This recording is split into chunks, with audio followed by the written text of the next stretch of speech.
এই শালিখার মাটিতে প্রত্যেকটা ঘরে ঘরে বিএনপির ভারপ্রাপ্ত চেয়ারম্যান জনাব তারেক রহমান সাহেবের মার্কা ধানের শীষ মার্কার লোক তৈরি করেছেন। আমার বড় ভাই কাজী সালিমুল হক কামাল এই মঞ্চে উপস্থিত থাকার কথা ছিল। উনি থাকলে বুঝতে পারতেন উনার স্নেহের সংগঠন জাতীয়তাবাদী যুবদল শালিকাধারা কত সুশৃঙ্খল ভাবে এই আরপাড়ার মাটিতে, যে মাঠে বেগম খালেদা জিয়া সমাবেশ করে সেই মাঠ কানায় কানায় ভরে দিয়েছেন। এটা ভাই আপনারা প্লিজ দিয়ে একটু বসেন, প্লিজ বসেন।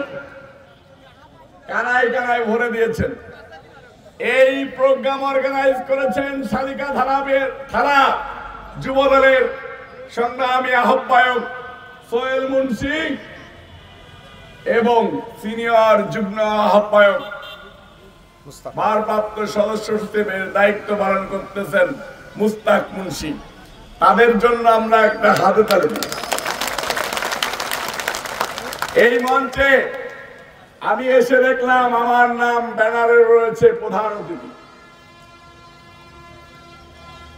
আমি আসার পর দেখলাম জেলা বিএনপির আহ্বায়ক এসেছেন শালিকায়। জিজ্ঞেস করলাম কি জন্য এসেছেন ভাই? বলল দলের টানে, খালেদা জিয়ার টানে, তারেক রহমানের টানে, শালিখাবাসী যুবদলের টানে ঘরে বসে থাকতে পারি নাই, তাই চলে এসেছি। বিষয়টা সেটা আলী আহমদ সাহেবের প্রতি অর্পণ করলাম। আমি আপনাদের কাতারের লোক, আমি আপনাদের সাথে একজন সদস্য হয়ে থাকতে চাই। আমি এক এক করে এক একটা ইউনিয়নের হাত উঁচু করাবো। 1 নম্বর ইউনিয়ন থেকে শুরু করেন, মানেশ্বর গান্ধী শুরু করেন। ওরে বাবা,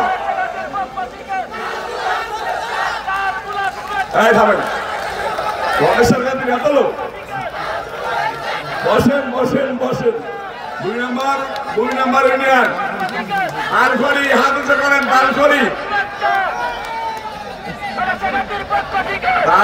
ইউনিয়ন, তালখড়ি ইউনিয়নে মাসুদ মন্ডল মারা গিয়েছে, ভাই মারা গিয়েছে। তারপরেও আমি মনে করলাম তালখড়িতে মনে হয় আমার যুবদল নেই।